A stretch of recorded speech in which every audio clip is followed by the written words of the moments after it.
Alright. Once again, I give all praises to Yahweh, Ba'ashem Yahushai, Ba'ashem Akakodash. A double honors be unto the apostles and the elders of Great Millstone.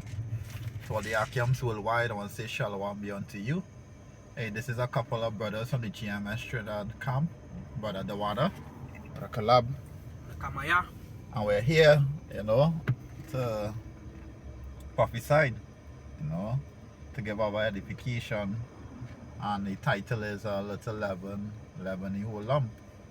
Now, before we go further, we're here to prophesy the downfall of this wicked kingdom who is being run by the Edomites, who is the so-called white man. As well, we're here to curse out 2/3 of our people, who are the Negroes, Latinos, and Native, and to teach them the laws, statutes, and commandments of the Most High as well, So this edification is based on the fact that the Passover is upcoming. And it's always good to cast out that leaven.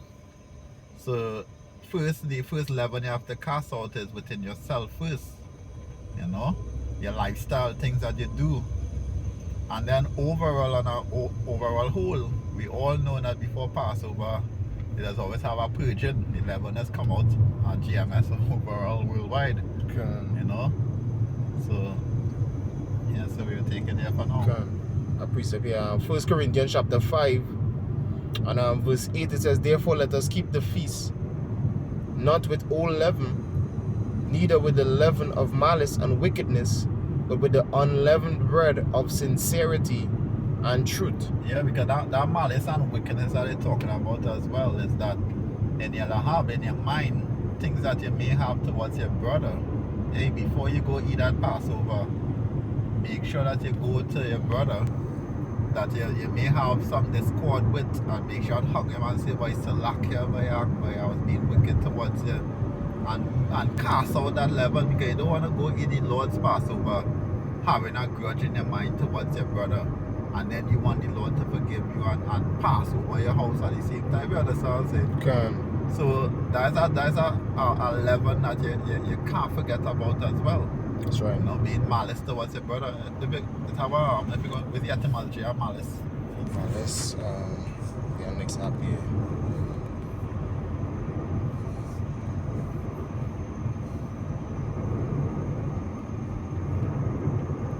So that's an important thing to do overall. And it's a self-building process as well when you think about it. Because we're not perfect in this truth. And at times demons jump in our minds to think ill towards our brother. But in understanding that we walk in a spiritual walk and understand that these things can happen, it's also a building process. It's actually building yourself overall,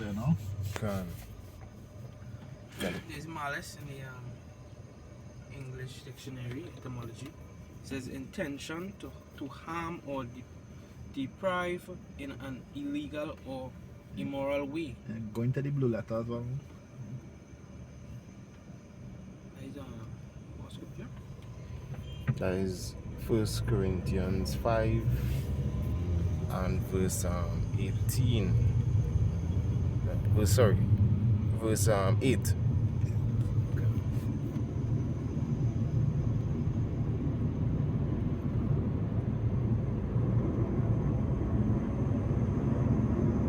It says G25, kakia, malignity, malice, ill will, desire to injure, wickedness, depravity, wickedness that is not ashamed to break laws, evil, trouble.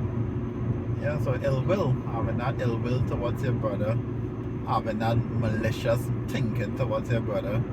And all that needs going back to malice and literally just going back to doing wickedness towards your brother as well. So these are the times that we need to be careful how we're walking, because around this time it's eggshells walking. You're walking on eggshells around this time. That's right. Yes.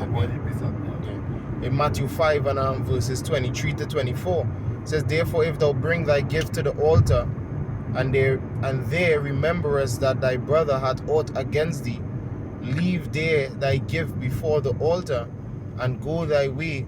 First be first be reconciled to thy brother, and then come and offer thy gift. Yeah, that's an important thing. You have to, especially before the Passover come. It was the last thing that you do before you walk through that door, before that door closed for the Passover, is go towards your brother that you're having an issue with, and hey, ask for forgiveness of your brother. Don't eat the Lord's Passover without doing that.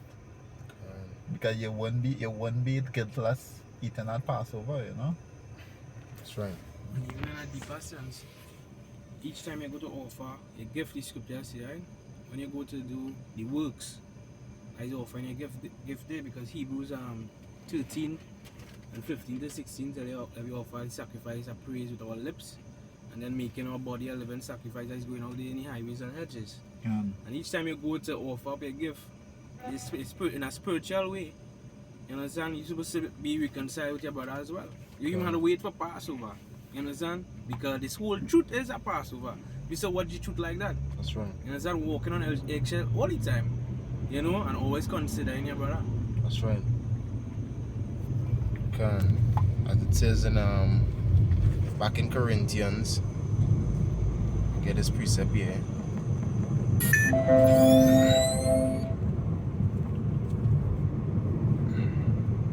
It's 2 Corinthians chapter 13 and verse 5. It says, examine yourselves whether ye be in the faith. Prove your own selves. Know ye not your own selves how that a Mashiach is in you, except ye be reprobates. You understand? So the scripture saying examine yourself. You know, whether you be in the faith. You know, and the faith that we have is something that we are part of on a daily basis.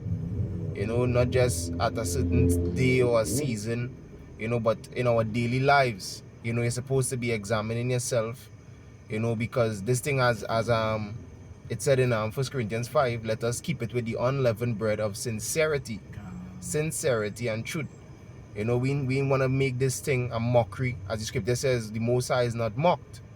You know, whereas people in the world, especially the season that it just came out of, Carnival, Monday, Tuesday, and then Ash Wednesday, every year, they go 2 days, frolic, nakedness, sin, abomination, and then on Wednesday, they come, sorry God, sorry, you know, and the Most High is not about that.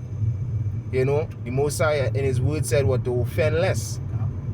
You know, so is a kind of wake-up call to us, you know, as believers who are supposed to be sincere in this truth to make it, you know, to walk our daily lives in a sincere manner of a self-examination, you know, and uprightness, basically.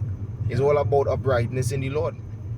Yeah, and when you think about it, as they talk about a Carnival Monday, Tuesday, and Ash Wednesday, these 2/3 they are prisoners to the system, to this world. They are prisoners, whereas we being prisoners of Mashiach, or Bashem Yoshai. You know, we have no other choice but to move forward in this truth, you know, but we can take this time as well to purge out that leaven. Because hey, I have seen personally, you know, past brothers hold on to that leaven, and it was their ultimate demise in terms of being put to death and going back out into the world. That's right. But they were put to death and they went back out into the world thinking that Yahushua gonna die a second time for them, but no, it was just that one time death. But who knows?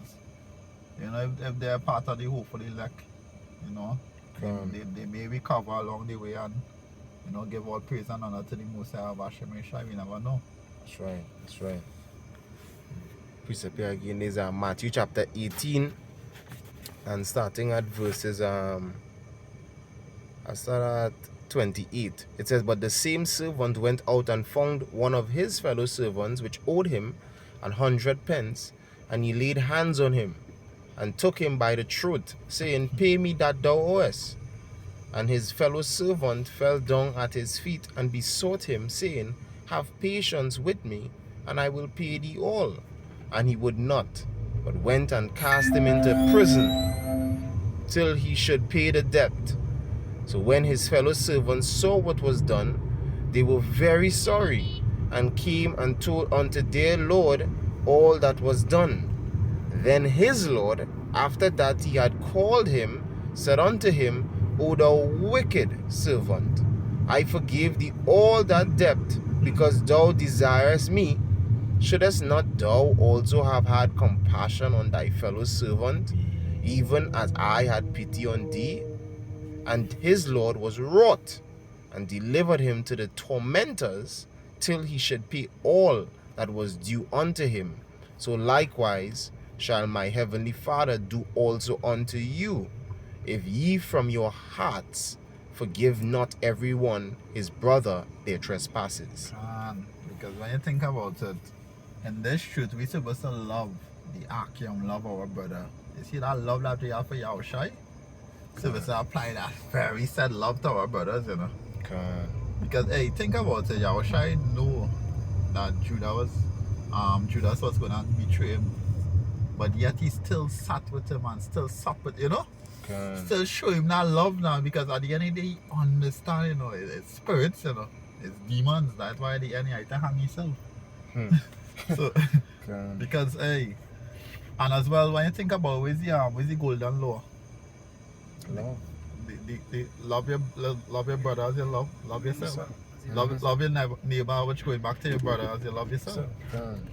And that's the number one thing that you're supposed to be thinking about on a daily basis. Hey, I mean, apart from the Mosai or Bashimish, I mean, that love is a love all by itself, you know. It's separated. So they ask him which is the greatest law. And he give them too. Love the Most High with all your heart, with all your soul, and all your mind, and love your neighbor as yourself. They're the two greatest commandments. That's right. That's right. The precept here is 1 Peter 2 and verses 17. It says, honor all men, love the brotherhood, fear the Most High, honor the King. You understand? So we don't want it to be mistaken that we like some Christian group just saying love everybody, love, because at the same time is a balance, as we were talking about earlier, finding the balance in life and everything as a part of this ministry. You must have a balance. That's why the scripture Apostle Peter went into to say love the brotherhood. You know, anytime the only time a individual, you know, could be shown hate or shown that that variance is if he steps outside of the brotherhood. You know, like these two-third niggas that was a part of us, as the scripture say, they went out from us. But they were not all of us. You understand? But as long as a man is in the truth and he's striving, you know, and he is doing the work of the Lord, fighting his demons, you know, he in Lengo, he losing the faith, in Lengo from the faith, you have to love that brother. It's your duty. Love the brotherhood. Once a man is a part of the brotherhood, you love that man. Show him that love. As the scripture even says, see that none render evil for evil. It can. It's just all about purging out the leaven. And as you rightfully mentioned, it begins with you. Within your mind, making sure that you standing in right standings according to what the Lord prescribed for you to do. And whoever else doesn't do their part, that is on them. Correct, is right. You know, that is on them. That is between them and the Lord. Because according to Yahushua said, how you can take the beam out of your brother, but first you take the mote. How is it basically? So you take the mote out of... First take the beam out of yours. Right. And then you take the mote out of your brother's eye. I feel I'll bring that precept. Can. I have a precept. Right.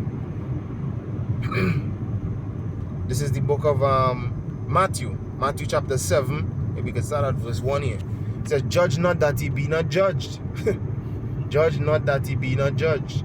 You know, just like we read earlier in the Matthew 18, where it talked about that wicked servant who went and dealt harshly with those fellow servants. He judged them, cast them into prison, and then the Lord had to turn around and judge him harshly because he wasn't just in your judgment. I forgave you, why couldn't you forgive them? Judge not that ye be not judged, for with what judgment ye judge, ye shall be judged, and with what measure ye meet, it shall be measured to you again. humility, you know. To be humble, you know. Take the low. That's why, and Apostle Peter even emphasized, hey, suffer, boy, suffer for wrong, boy. Take the wrong. It says, and why beholdest thou the mote that is in thy brother's eye, but considerest not the beam that is in thine own eye? Or how wilt thou say to thy brother, let me pull out the mote out of thine eye, and behold, a beam is in thine own eye? But you know what? With other research, was the comparison to mote and a beam? How was the comparison size? So we can look into it. Because you know just saying a mote and a beam, but what's the definition of a mote and what's the definition of a beam? Because you looking at a mote in a man's eye and you have a beam in yours, you know. I want to understand. I make a look up that real quick, you know, the comparison with a mote and what really is a beam. Like, we never, I don't really go into it though. Because who knows, that beam might be really bigger than a mote. Yep, most definitely.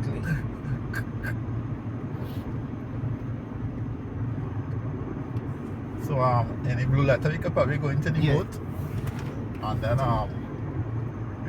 we go into the beam right after.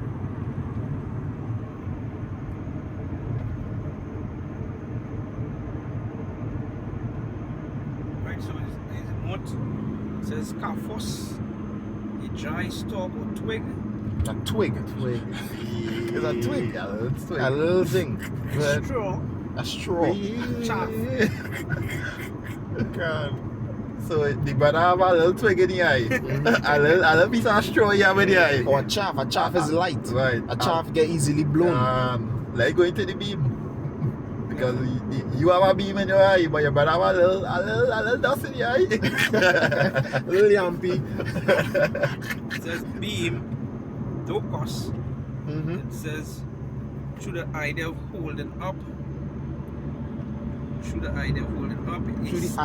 Through the idea of holding up, like there's a beam. Yeah, it holding up this whole bridge, this whole drive over. A stick or timber. A timber Beam. Wow. Wait, look how your father is going to that thing. Exactly. Right? And most times in the scriptures, like when you're reading Ezekiel 37, where it says take the one stick, it says stick, right? When you go into the word stick there, take the one stick for the house and another stick for the next. That stick is a plank.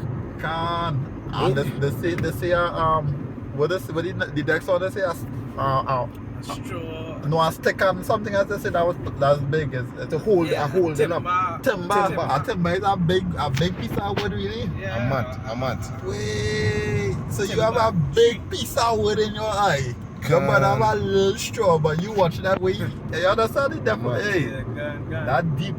A mat. Real deep. I believe timber was used on the ark with that Noah built, if I'm not mistaken. And you get them from them trees. I am big piece of wood. You know them big trees and them big log, the timber. You want to call the tree the timber. You know, so it have a big difference with a twig and a big beam in your eye, a mut and a beam.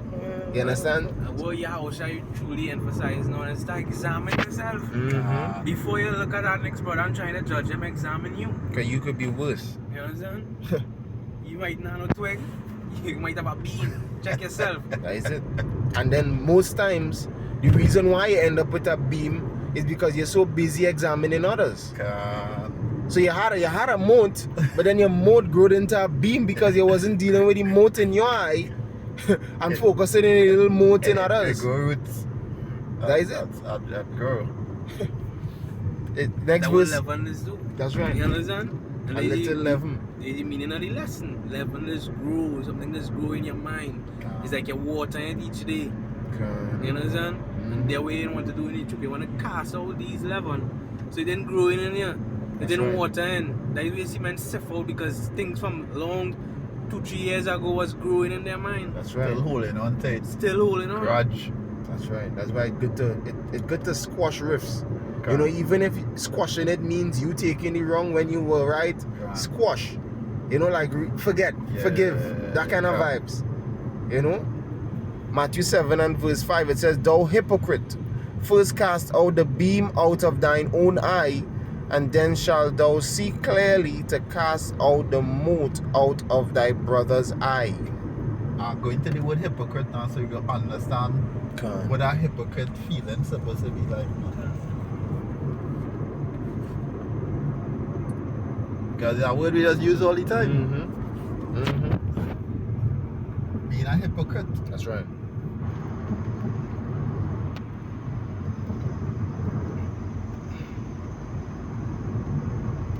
It says hypocrites. It says one who answers, an interpreter, an actor, stage player. Actor. Dissembler, pretender, hypocrite. It says to act under an actor under an assumed character. Stage player, that is figuratively a dissembler, hypocrite. So that's like portraying yourself to not have sin.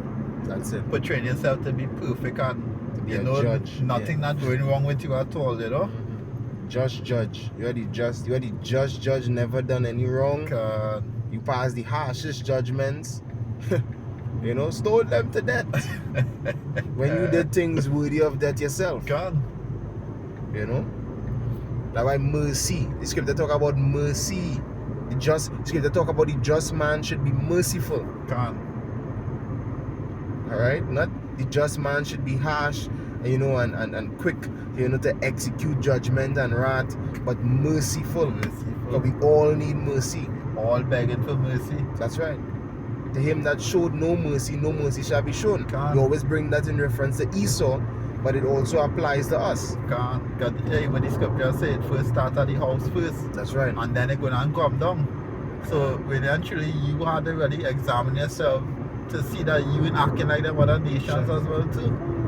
Precept. Because I'm going to bring Esau. Because Esau pretending to be everybody who he's not.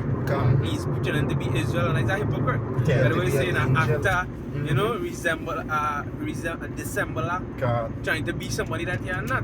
You understand? This Galatians 6 and 3. For if a man think himself to be something when he is nothing, he deceiveth himself. Wow. So you thinking you is something, you understand that he is not. That you're being a hypocrite. You're trying to be all righteous when you are not. You're pretending. You understand? That's right. There's Ecclesiasticus chapter 1 and verses 29. Straight to the point. Be not an hypocrite in the sight of men, and take good heed what thou speakest. Take good heed. Alright? Take good heed what thou speakest. So is a retrospect. You know, is a looking in the mirror type of vibe concerning being in this truth. You know, sometimes you gotta put on the binoculars, you know, put on the scope and take up the mirror. And look. You know, look at yourself. As the scripture says, let us try out, as in Lamentation, let us search and try our own ways and return unto the Lord, and which is sometimes the hardest thing to do. You know, when you have pride. When you have pride, looking at yourself is one of the hardest things to do. It's easy to look at others. Correct is right. You know? One more verse here. Go ahead. Verse 4, it says, but let every man prove his own work, and then shall he have rejoicing in himself alone and not in another. That's right. You gotta prove. The other word for prove is to try. Test. Prove, test, try your own work. Test your own work. Am I sincere? You know? Am I being a judgmental brother, harsh brother, proud brother? You know? Am I not applying the traits of mercy? You know? Am I holding grudge? That's why examining yourself first, casting out the lump from you first. Before you can start to talk about, you know, the lump in other men. That's right. The leaven. That's right. And sometimes all it takes is a simple question. You ask yourself, you know, what would you, how should I do? What would you have, like you brought up beautifully, big brother, concerning Yahushua knowing that Judas was who Judas was. Can. He knew, you know, Never and show him no face. that is it. Because he has his lot. He didn't allow Judas to make him, you know, render evil for evil or get out of pocket. He just continued. I am the good shepherd leading my flock. He has to betray me, or he has to sell me out. Whatever it is, I take it. I'm willing to take it. You can think about it, huh? Mhm. If we know that a man looking to pull you up and thing, well, then I tell we use locally like to put you in place or to do your harm. The first thing you're gonna do is get out of pocket with you. Hey, I find out you're gonna, you know. I'm at. But yeah, I wish I didn't do that. Say, hey, yeah, brother, you know. Plus, he take some bread and some oil and put it in the man's mouth and all, you know. Can I say? That one he get his up. That one he get his up. That's what I say. Normal, you know. Hey, boy, brother, I eat something, you know. I love you still, boy. Hey, that's real humility. And they understand him. He don't know that he lot at the end of the day. He had to fulfill. Because that's what he's saying. Yahushua, he said that. He come to what? Fulfill. That's right. See, my familiar friend, that's the fulfillment. He said, those are my, you're my familiar friend which did eat of my bread, lifted up his heel against me. So he had him as a familiar friend. He said, how close he bring Judas? Come and be a part of the 12. Walk with me, hold the bag and all. Look the bag. Yeah, we look the bag with the money. Hold that That's too. important. Yeah, look the bag with the money too. That's yours. You know, when we really think about Yahushua and his character, you know, we even get cut. You know, we even because it's like that's who we striving to be. You know, that's who, as the scripture says, be perfect as our Father in heaven is perfect, and he's our Father as well. As the scripture says in Isaiah 9, shall be called everlasting Father. He created the 144,000 men. You know? Romans 8, I believe, 29 on there, being conformed to the image.